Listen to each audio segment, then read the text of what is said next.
Did you hear what he just said about freshness? I still remember the report. Yes. It's turned on.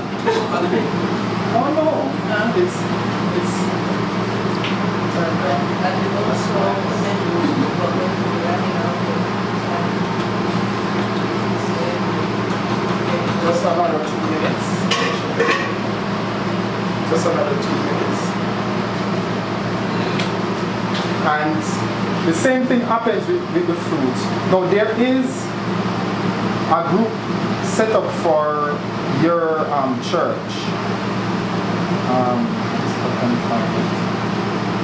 And this is where we can communicate from in terms of the seasonal products. Not the seasonal products, the cooking classes. I'm sure in the future we can work together and progress in this groups. We already have a grassroots SDA group.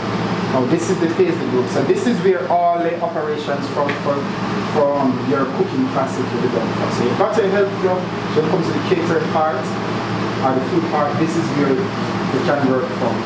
Forums can be set up, whatever the topic may be. What if you've run a cooking class? Hopefully we can have, just like Facebook, it's got the same capability. We can engage the community in conversation. What we talk about the cooking class, what we talk about activities.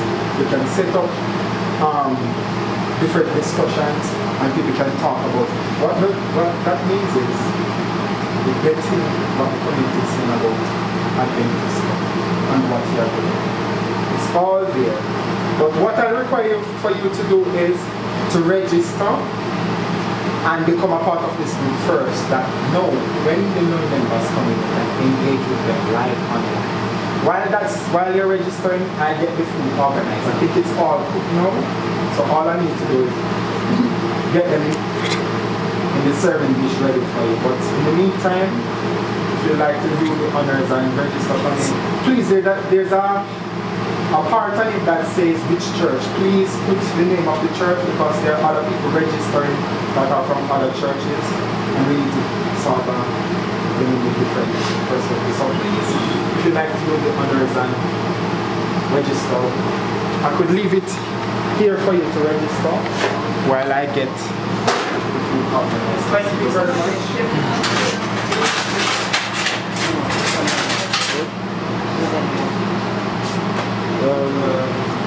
Door, come on.